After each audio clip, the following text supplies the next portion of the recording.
Hey, welcome back. This video will specifically talk about lessons 12 and 13 in Engage New York and talking generally about transformations and then more specifically about one kind of transformation, which is reflections. Over the next two videos, the next 2 days, we will cover these two CCRSM standards. Let's get started. I want to begin our discussion on Lesson 12 by talking about functions. I'm hoping that last year in Algebra 1, you had some exposure to functions. They are usually written this way. F of x is equal then some expression. So for example, 2x plus 1. Now, what's unique about a function is that there is an input and an output. Okay, so for example, if I gave the input of 3, then f of 3, this is my input, would equal 2 times 3 plus 1. 2 times 3 is 6, plus 1 is 7. And so the input of 3 gives me an output of 7. Now, the definition of a function is that for every input, there's at most one output.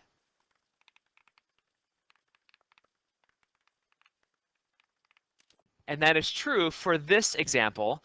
It is also true for our transformations. We will have one, we'll start with one shape, and for every shape, we'll have at most one, resulting shape at the end. So that is a brief overview of what functions are, and I want you to think about transformations kind of like functions. I next want to go to the bottom of page 64 with this discussion. The word transformation has a specific meaning in geometry. The transformation f of the plane is a function that assigns to each point p of the plane to a unique point f of p in the plane. So going back to our earlier discussion, for any point p would be the input, and that gives the output of f of p, whatever that translation was. Transformations that preserve lengths of segments and measures of angles are called rigid motions. And when I think of the word rigid, I think of something that's hard and fixed. Okay, like a steel box or something that, that shape itself is rigid, it's hard to move. Now, the idea of the motion is that that shape, that object is being moved.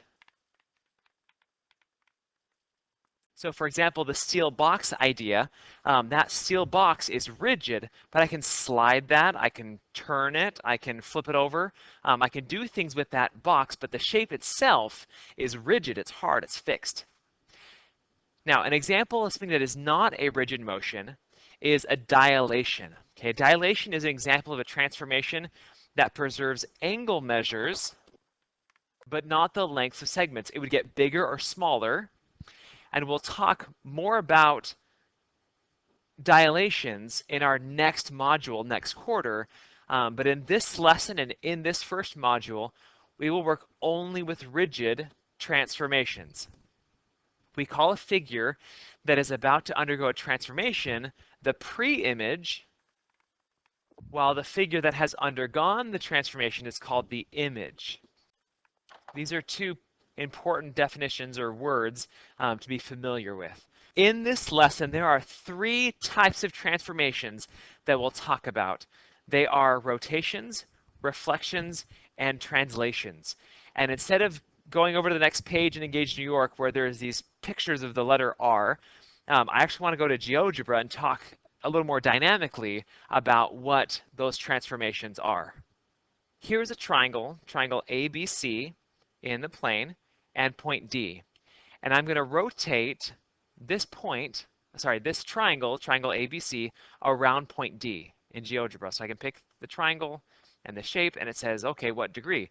So I can choose to move it counterclockwise, which is opposite of how a clock goes. To give you an explanation, this is counterclockwise. Or I can go clockwise, which goes the same direction as a clock. In mathematics, we usually go counterclockwise, But I've seen examples in Engage New York where they do clockwise or counterclockwise, and so be familiar that either one is possible. We'll always specify which one. I'll go counterclockwise, and I can pick any degree that I want. And so I'm going to pick, let's just go 45 degrees, and I'll rotate it, and it's right there. So what that has done is the angle from A to D, the center of rotation, and D to A prime, this angle is 45 degrees. And it went counterclockwise because that's what I asked them to do. All right, and that's true for any point. If I go from, for example, from B to D and D to B prime, that this angle is also 45 degrees, and I've gone counterclockwise. Okay, now one thing that I did not explain earlier is the difference between A and A prime. So if you think about it, A is being mapped onto the function of A, which is A prime. So A is being mapped onto A prime. A was the input, A prime was the output, like a function. The next transformation I want to talk about are reflections. So again, I have triangle ABC, and I have a line to reflect it over. So if I reflect this triangle over this line, then I have that, which may not surprise you, that I can also move this line around a little bit, and you can see how it goes. Okay, being reflected over the line, and it's fine if the line goes over the if the shape goes over the line, it's still reflected. Okay, now just like before, A is being mapped onto A prime, that for every input there's an output like a function, and we call this triangle the preimage because it happened before the transformation, and this is the image because it happens after the transformation. The last transformation to talk about is a translation, and I will translate this triangle using this vector. And I can move around the vector, but I'm sliding it. There's no rotating it happens at all. I'm just sliding it. Now let me show you that this point A goes to A prime, the same distance and direction as the vector, and every point goes in the same distance in the same direction from A to A prime, from B to B prime. Again, this is the pre-image before the translation, and this is the image after the translation. Okay, let's jump back into Engage New York to jot down some notes. Down here, let's jot down some notes for a rotation. We need to know a center of the rotation and an angle of the rotation.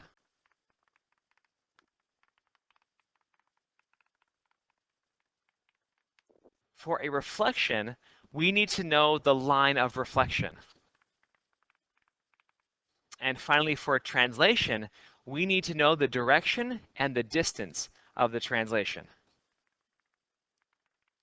And for me, that's lesson 12. It's an overview of the three kinds of transformations: rotations, reflections, and translations. In lesson 13, the most important part of this lesson is down here, the definition of rotation, which is right here. You can put a box around it. We can go ahead and put a standard star next to it because one of the standards is developing this definition, so understanding, where this comes from. And before I read this to you and we talk about it, I want to go back to the GeoGebra file that I drew on just a minute ago. So here we have a rotation going counterclockwise 45 degrees. So what it means to be rotated 45 degrees counterclockwise is that for any point would be rotated 45 degrees to the corresponding point from the pre-image to the image. Now, one thing that this example doesn't cover is what happens if one of the vertices or one of the points in the triangle is the center of rotation.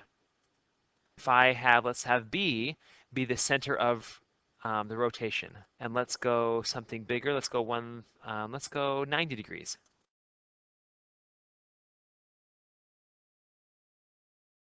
The point C is still rotated 90 degrees counterclockwise, and so is A, is going 90 degrees counterclockwise as seen by this angle. The point B mapped onto B prime, and it stayed put, the exact same point. So that point, as it was rotated, didn't move because it was the center of the rotation. So here is the definition of rotation for theta, and this symbol right here is the Greek letter theta, which is almost exclusively used in mathematics for angles.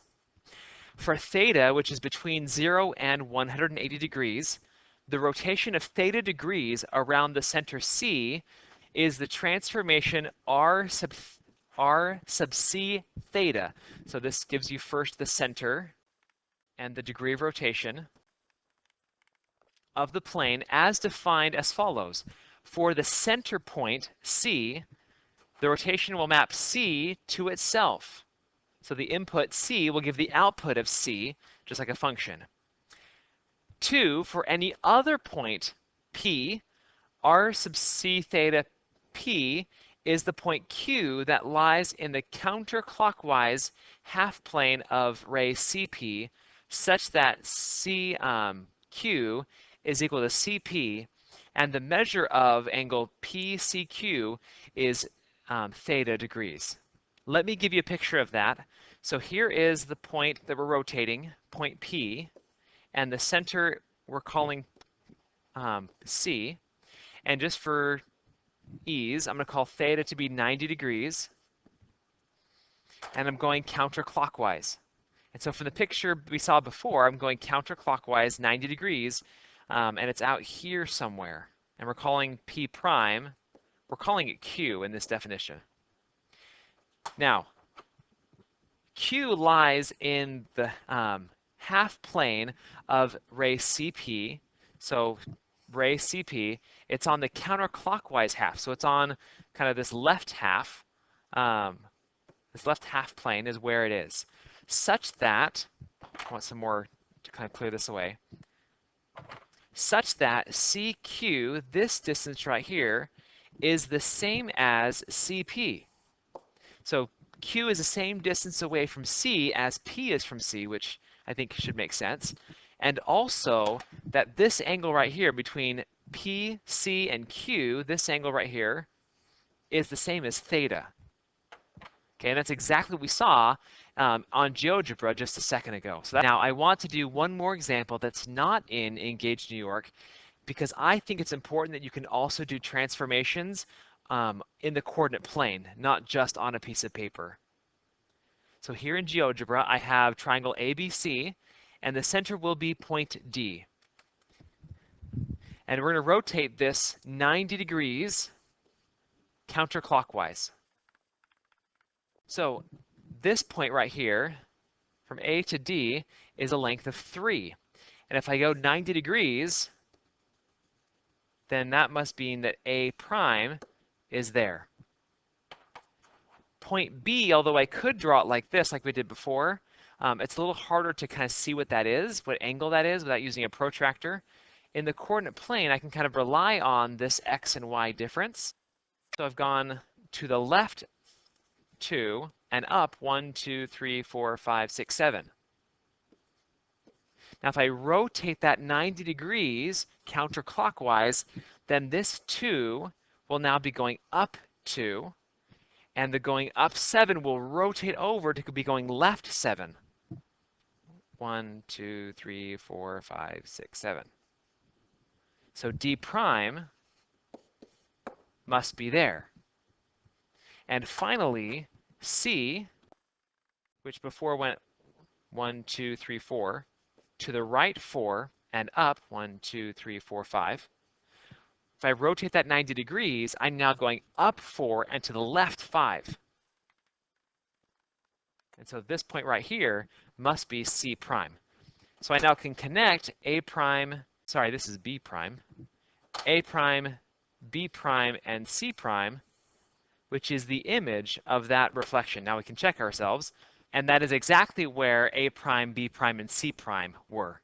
This video was about transformations and specifically rotations. Thank you so much for watching.